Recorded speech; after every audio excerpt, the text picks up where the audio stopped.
Donc, nous sommes de retour après un petit souci technique de nos amis japonais, qu'importe.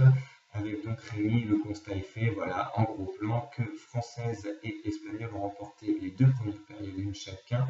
Et dans cette troisième période, c'est donc Chine et Espagnol qui sont devant nos Bleus. Bon, on n'a pas vu le match, mais on devine quelques difficultés pour les Françaises, Rémi. Oui, tout à fait. On pouvait s'attendre peut-être à un match, on pouvait espérer en tout cas un match un peu plus simple pour nos Françaises, puisque Chinoises et Espagnoles n'avaient pas fait montre de beaucoup euh, n'avaient pas fait des très bons matchs en fait, tout simplement hier, chacune, contrairement aux Françaises qui s'étaient assez facilement imposées. Mais là, les Françaises semblent vraiment en difficulté. Elles ont égalisé lors de la deuxième période, puisqu'elles étaient menées une période à 0 par les Espagnols. Et, euh, et on va aussi profiter de ces interludes pour vous donner les scores des deux premières périodes. Voilà, on est de retour. On va pouvoir assister, on l'espère, à cette prolongation où les Chinoises se retrouvent face à nos Françaises qui viennent de recoller au score. C'est le plus important.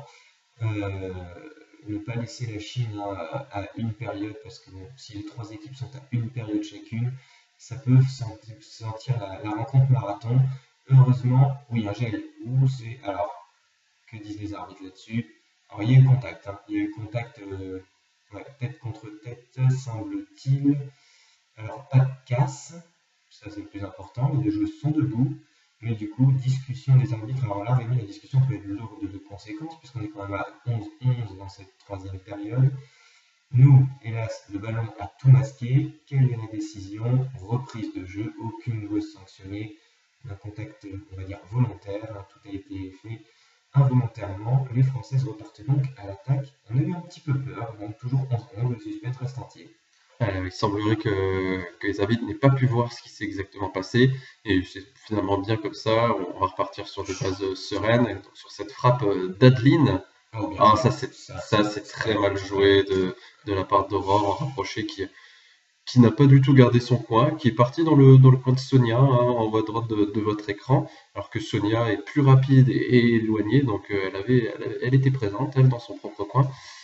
Les Françaises qui se retrouvent de nouveau sur cette même ligne et qui vont relancer et qui sont menées à 12-11, donc plus le droit à l'erreur. On voit de la nervosité. On voit. Est-ce qu'elle va être bonne celle-ci? Oui, elle est validée. Elle est validée par l'arbitre. On a vu le signe de tête. Heureusement, cette balle a fait la bonne distance pour être valide. Mais on a vu quand même des signes de nervosité, notamment du côté d'Aurore, de Sonia. On ne sent pas la sérénité dans cette équipe à l'inverse des garçons. Bon, pour l'instant 12-12, il ne faut surtout pas flancher. Attention au placement d'Aurore. Aïe, aïe, Ah, aïe, voilà. aïe, aïe, aïe, aïe, aïe. Aurore qui n'a pas été présente là sur cette fin de période. Alors c'est pas dramatique, hein, les équipes sont à égalité, chacune a emporté une période. Mais oui, là clairement, Aurore qui avait un angle finalement assez faible à couvrir et qui s'est fait avoir sur sa droite. Et, euh, et donc voilà, tout est à refaire. Les Françaises avaient réussi à accéder à la petite finale de cette troisième période sans l'Espagne, qui semblait les avoir mis beaucoup en difficulté en ce début de match. Et finalement, ce sont les Chinoises qui en profitent. Ouais, on a mettre les chiffres effectivement qui parlent dans les scores des deux précédentes périodes, mais ça reste le pire qui puisse se produire, hein, on va dire, une équipe, les trois équipes avec une période remportée chacune. Forcément, le momentum est partagé, hein, les trois équipes sont encore en course. Là, on va rentrer dans un moment clé. La quatrième période, l'équipe qui passera à deux aura l'ascendant psychologique. Et j'ai envie de dire presque qu'il faudrait dans l'idée vraiment que ce soit les Françaises parce que c'est très difficile d'inverser un momentum deux fois de suite. Oui, tout à fait. Allez, on espère que nos Françaises vont se réveiller et vont revenir en forme. Peut-être qu'on va assister à un changement au retour de Morgane, hein, de Momo en rapproché sur le terrain pour l'équipe de France. Et puis on va vraiment se pencher sur les performances de l'équipe espagnole qui semble faire un très gros début de match. Et on va voir ce que ça donne dans cette donc quatrième période. Et il me semble, de ce que je vois du deck, que ce seront justement les Espagnols qui auront le premier ballon d'attaque. Alors voilà, on rappelle donc que les Chinoises sont en bleu, les Espagnoles donc, sont en grise et les Françaises sont en noir. Hein. Donc, les maillots français sont en bleu très très foncé et avec le chasuble noir en dessous.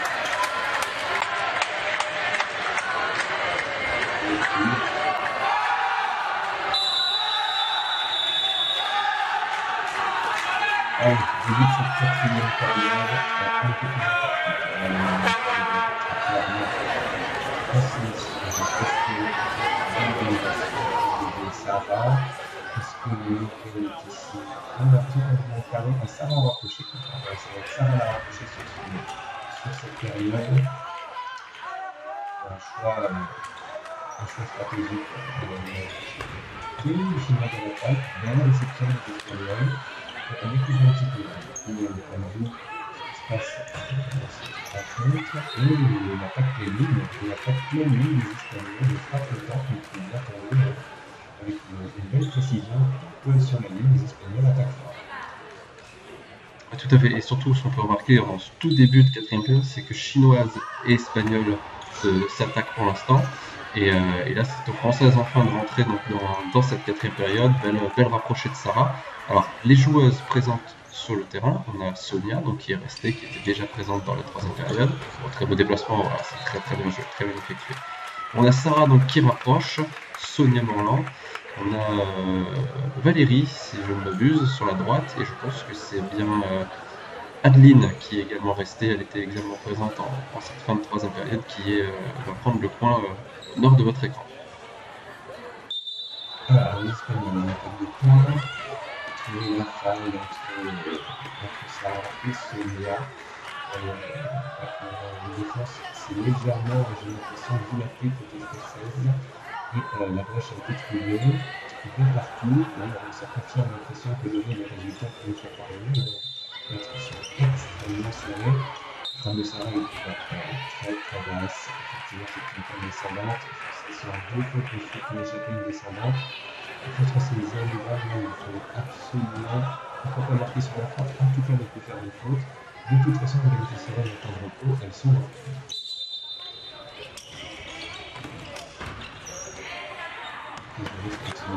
et ça paye. Tout à fait. C'était plutôt bien joué de la part de la rapprochée espagnole, qui fait une belle entame, puisqu'elle a bien vu le déplacement, mais c'est plutôt son éloigné en bas de l'écran qui a anticipé, qui a quitté son coin, et la rapprochée a donc dévié là où il n'y avait plus aucune joueuse pour l'aider. Il y a encore une fois de l'épaule là, côté espagnol, si tu veux bien, la population chinoise qui bénéficie de la cloche, une belle cloche, très belle cloche, qui est complètement de défense espagnole, c'est comme encore une fois pour le ligne. La Chine qui est l'emporte, la France est déjà de retour, il faudra être les alliés, puisque la Chine, après récupération, si récupération il y a, va attaquer les Noirs.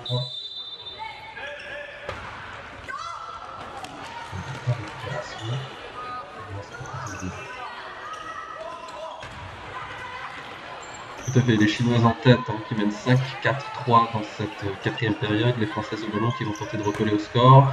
Oui, c'est chose faite, belle frappe de Sonia en nord-sud. Alors, tu as peut-être pu voir, Thomas, tu vas peut-être me corriger, j'ai l'impression que les Chinoises sont parties sur la carré tournant, elles sont toutes parties sur leur droite. Alors, est-ce que ce sont juste des anticipations individuelles ou un carré tournant? On va essayer de voir dans le reste de la période. Oui, effectivement, on va tourner sur ce tournant de PTA. Alors, le jeu d'équipe sur les défenses, je vais vous sur la prochaine cible des Françaises.